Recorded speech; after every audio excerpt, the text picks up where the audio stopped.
Louis Rukeyser is made possible by the financial support of viewers like you. By The Travelers, providing American business with insurance, investment services, and managed health care. The Travelers. By Enron, providing natural gas which holds the promise for a cleaner world and a more energy-independent America. Enron Corp. and the Enron Foundation. And by Prudential Beach Securities. Rock solid. Market wise. Produced Friday, January 18. Tonight's special guests are Wolfgang H. Demisch, Director of Research, UBS Securities. Charles T. Maxwell, Vice Chairman, Senior Energy Analyst, C.J. Lawrence Incorporated. James C. Miller III, Chairman, Citizens for a Sound Economy. And Charles L. Schultze, Senior Fellow, the Brookings Institution. Good evening, I'm Louis Rukeyser. This is Wall Street Week. Welcome back. And welcome to a special program on what the war in the Persian Gulf really means to the American economy. Our originally announced topic for tonight was taxes, a burden that clearly will not be lessened by this week's events. But we're going to shift and widen our focus to all the implications of the war for the economy and for you and your money. I'll be talking with four eminent guests, two former top government officials, one from each party, plus two crack analysts of key areas in the news, oil and defense. Together, we'll be looking for insights that go behind the headlines and beyond the reverberating bomb blasts in Baghdad. For this was a week that plainly changed not just the landscape of Iraq, but the world as most people have perceived it in this generation. While, as President Bush sensibly warned today, there may yet be unpleasant bumps and surprises along the way, three key myths seem already to be heading for extinction. Myth number one is the myth of American impotence. Long before I started reporting to you weekly on the economy, I roamed the world as a foreign correspondent for more than a decade and covered three wars in the 1960s, including the Six-Day War in the Middle East and Vietnam. The authentic lessons of those years are still being argued and undoubtedly will continue to be for decades to come.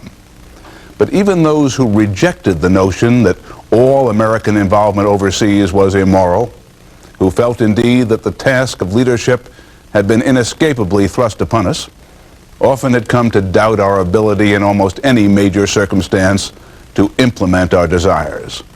Now it turns out that we can put a world coalition together, and that when forced to pull the trigger, we have weapons that actually do work, and with awesome efficiency.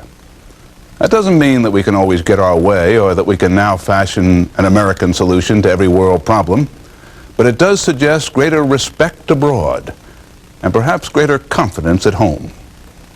Myth number two is the myth of Arab unity.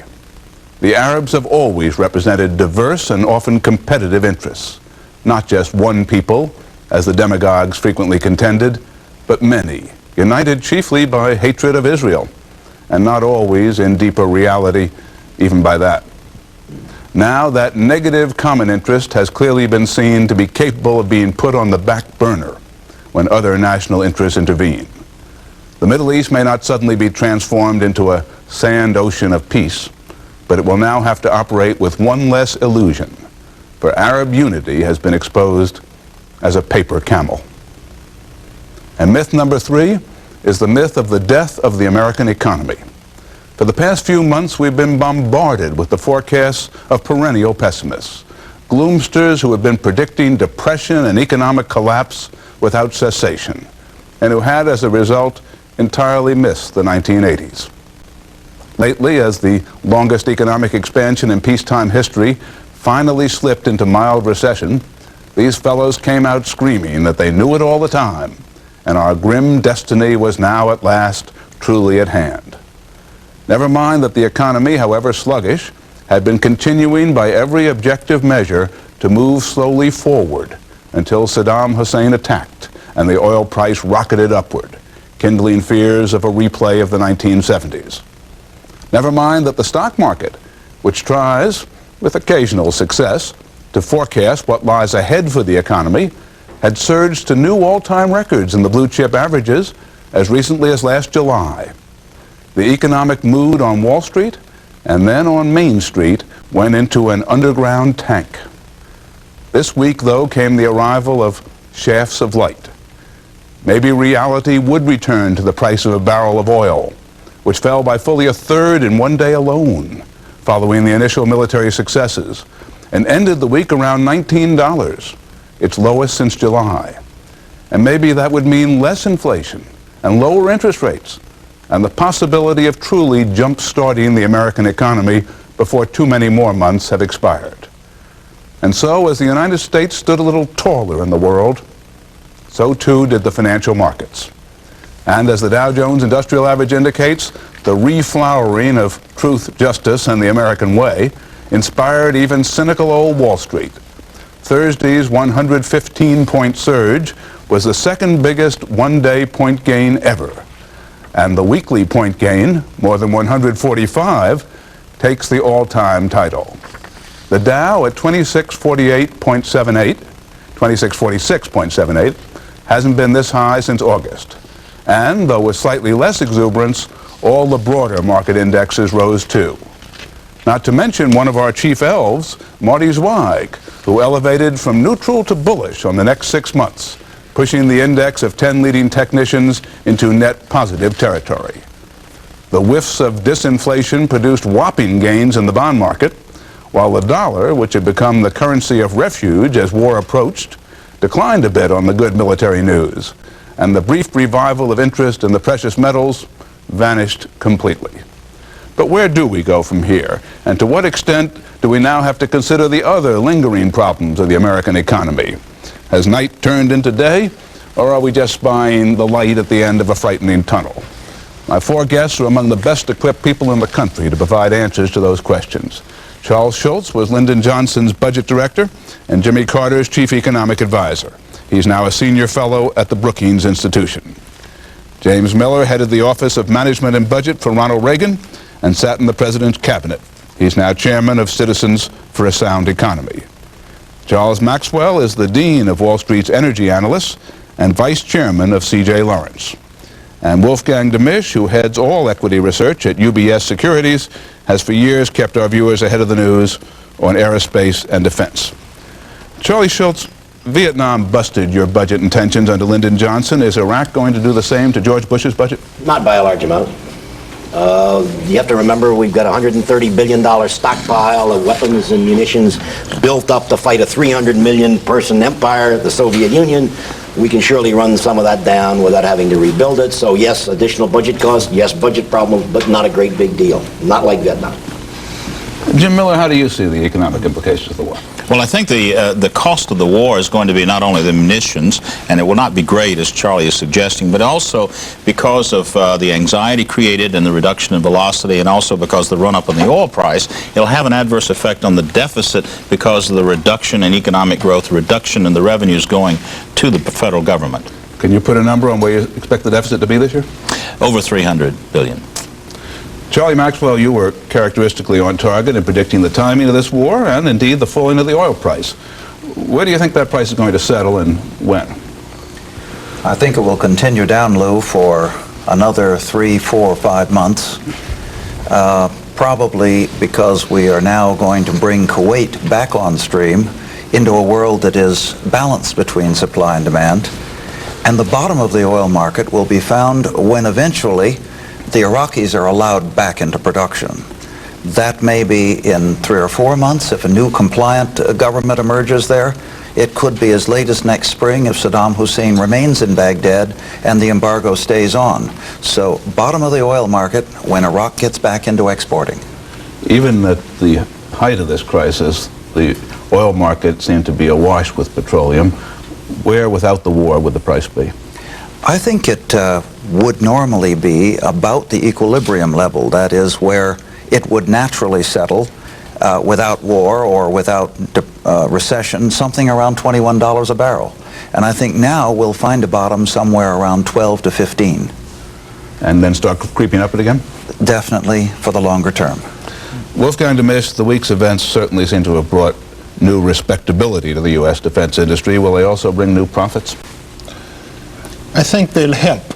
They'll help a lot because, in essence, the industry has, I think, recovered the respect of the national government. And I think that it should be the end of the adversarial relationship between the government and the industry. And that means a lot of the existing outstanding problems, I think, will close the book on and move on to maintain the industry for the 1990s. Charlie Schultze just suggested to us that we had so many weapons that we could run them down without replacing them. Is this accurate? Without replacing all of them, at least? Absolutely true. The thing is, you see, we've just demonstrated that we have a weapons capability in the military which is overwhelmingly preeminent in the world. I mean, we would have waxed the Soviets in Europe also if this issue had arisen. So the point, though, is those weapons are products that were developed in the 70s. And we now have to be thinking about the year 2000, the year 2010. We have to be thinking about SDI and related things. You know those weapons as well as any civilian. Were you surprised at how well they seem to work? I was impressed that it all seemed to be coming off on this scale. You see, doing it in small scale is one thing, but doing it in large mass and doing it overwhelmingly well is an extraordinary achievement.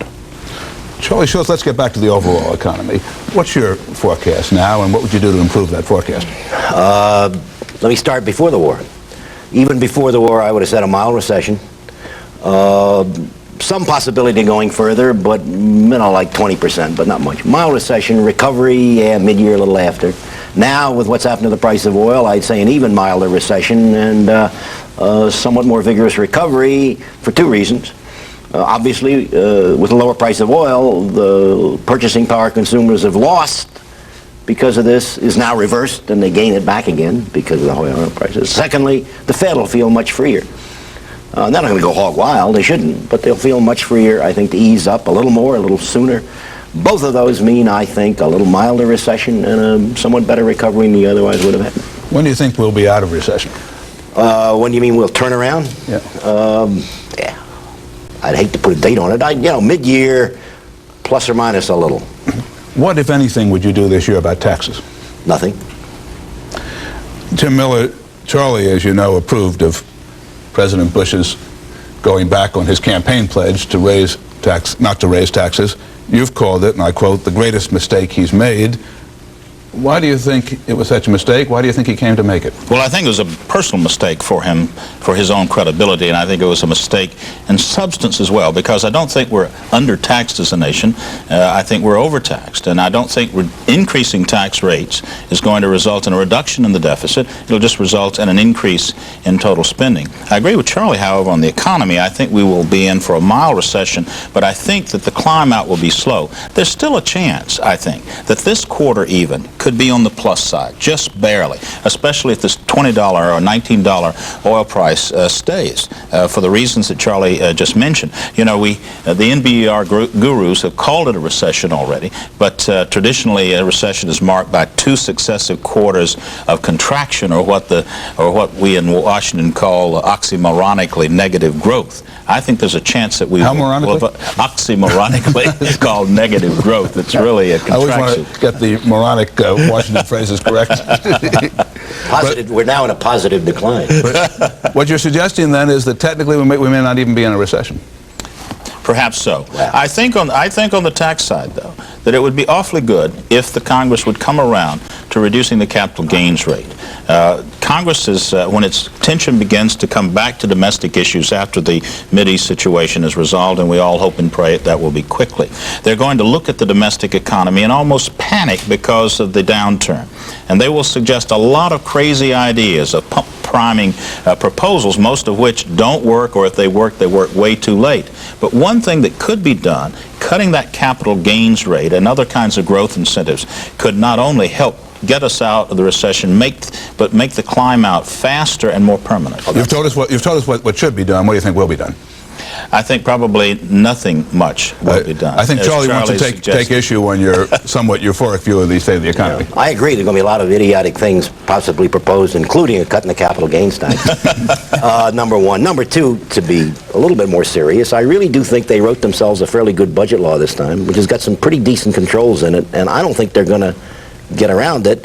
You talk to some leading Democrats and others, I don't think they're in a rush to go undo that budget law, so I don't think they're going to do a lot this year on it. But if you take the 1987 deal as an example, they kept pretty much within the confines of what they had agreed to for the first year, but the second year it was Katie bar the door. And I think that could be accomplished this time as well. You might as well forget those years 3, 4, and 5. I think those enforcement mechanisms are not going to work. The key is you got a huge budget deficit, number one. If the economy does get in serious trouble, needing more help, it's going to be because of the financial system, which is ideal for the Federal Reserve to solve with a big dose of easier money and lower interest rates, not the kind of thing you want to solve by any kind of fiscal stimulus, either on the tax side or the spending side. Let me move us back to the Middle East for a bit. Charlie Maxwell spent a lot of time out in that part of the world. How long do you think this war is going to last? I think it's going to last 3-4 weeks, because I think that the body blow to Saddam Hussein's hopes and to his army working in Kuwait has already been dealt. Now the cards are on the table that spell the end. It's a kind of an inevitable working through. We'll isolate them, cut them off, and let them twist in the wind. Wolf, do you agree with that forecast on the war? My hope is that the Iraqis will crack and start to surrender. There's been some reports of them starting to surrender. I hope that that signals the beginning of a trend. And I think that once you dismantle the military, then I think the rest of your problems are very, very manageable. But even as it stands right now, I think 4 weeks maybe for subduing the troops in Kuwait is not unreasonable. And I think we've done enough of a job of defanging his long-range capability that he really isn't a threat anymore to anything except his own people. What astonishes most people is that he has not struck more viciously in retaliation. Well, Why is that? I don't think he can. I mean, the basic reality is that we have, I think, set military capability to a whole new level. And I think he didn't know that, and I don't think anybody else really realized it. And I think we basically waxed him in a way which he had no concept could be done. Well, before I leave you on this subject, what is your advice now on aerospace and defense stocks? I think that if we are sufficiently successful here, it will be very good for the commercial market. And I think that it would also be helpful for the U.S. defense contractors. They're now selling at 45% discounts.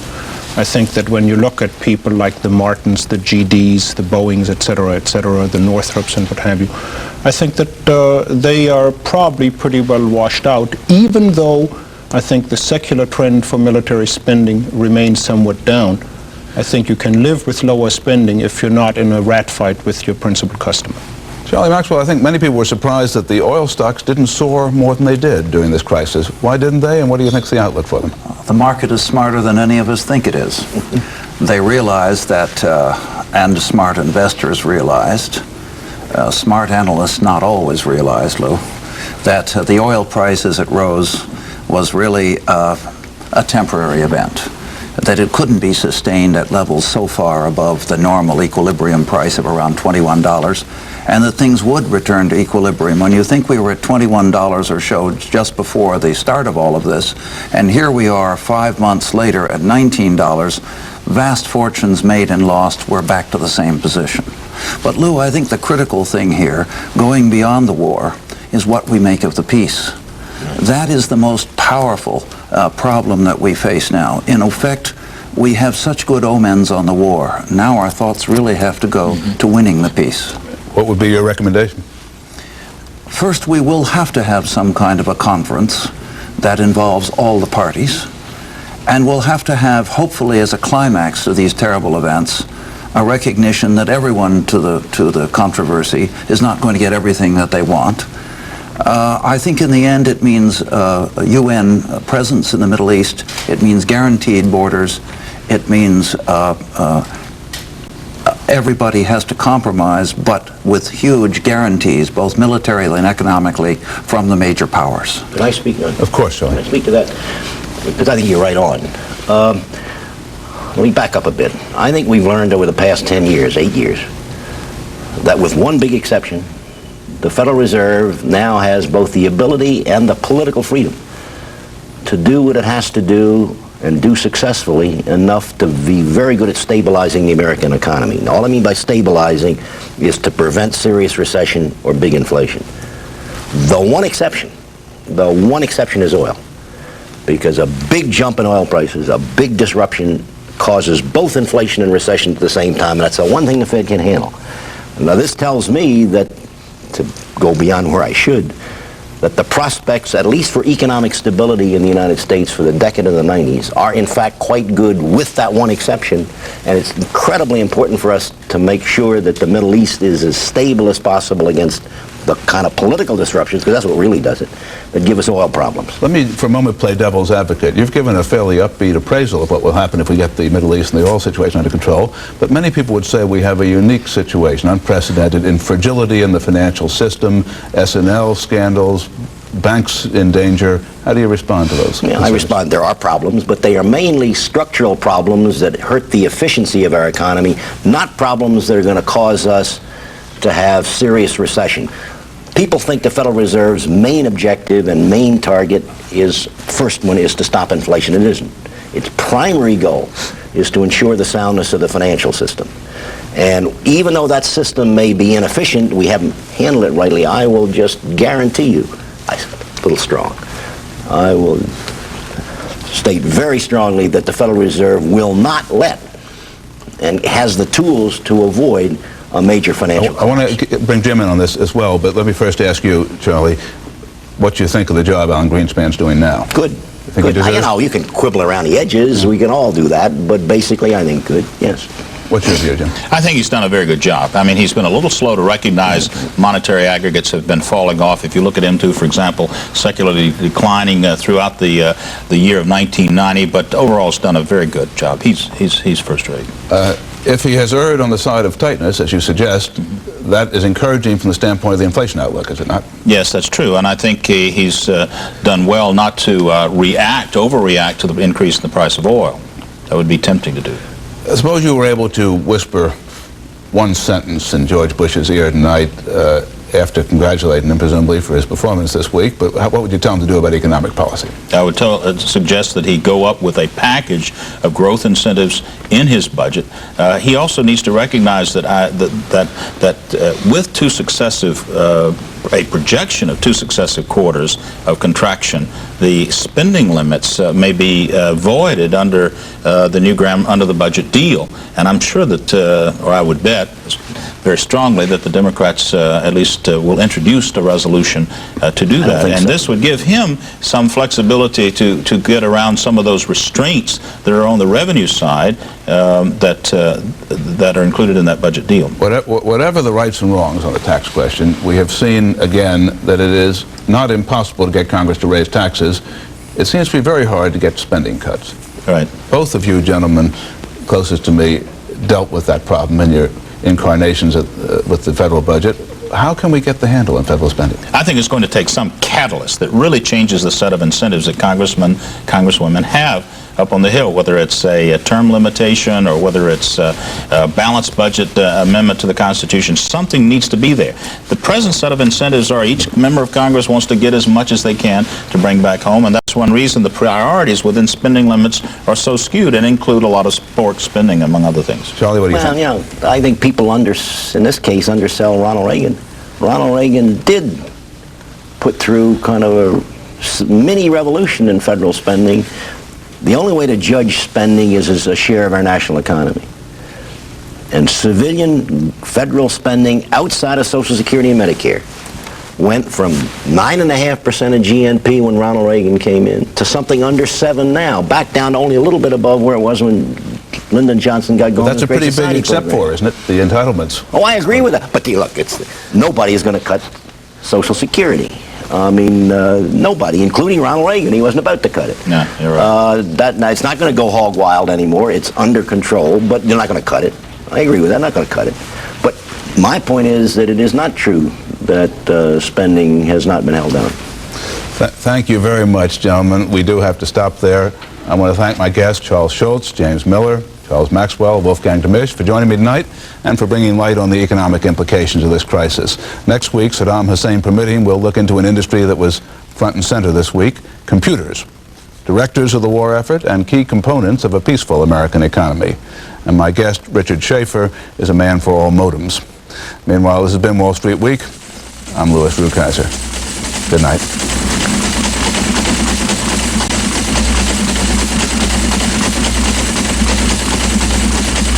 Wall Street Week with Louis Rukeyser has been made possible by the financial support of viewers like you. By the Travelers, over 40 million Americans benefit from our insurance, investment services, and managed health care. The Travelers. By Enron, providing natural gas which holds the promise for a cleaner world and a more energy-independent America. Enron Corp. and the Enron Foundation. And by Prudential Bates Securities. Rock solid. Market-wise. For a printed transcript of this program, send $5 to Transcripts, Wall Street Week with Louis Rukeyser, Owings Mills, Maryland, 21117. That's $5 to Transcripts, Wall Street Week with Louis Rukeyser, Owings Mills, Maryland, 21117. Wall Street Week with Louis Rukeyser transcripts are also available to subscribers of the Dow Jones News Retrieval Service.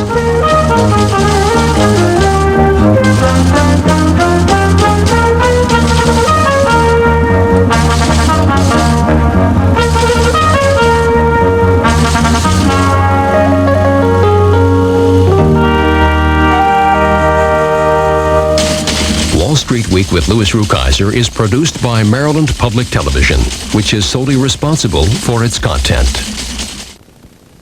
The Chicago presentation of Wall Street Week is brought to you in part on behalf of Steinrow Mutual Funds, where a world of investment opportunities awaits you.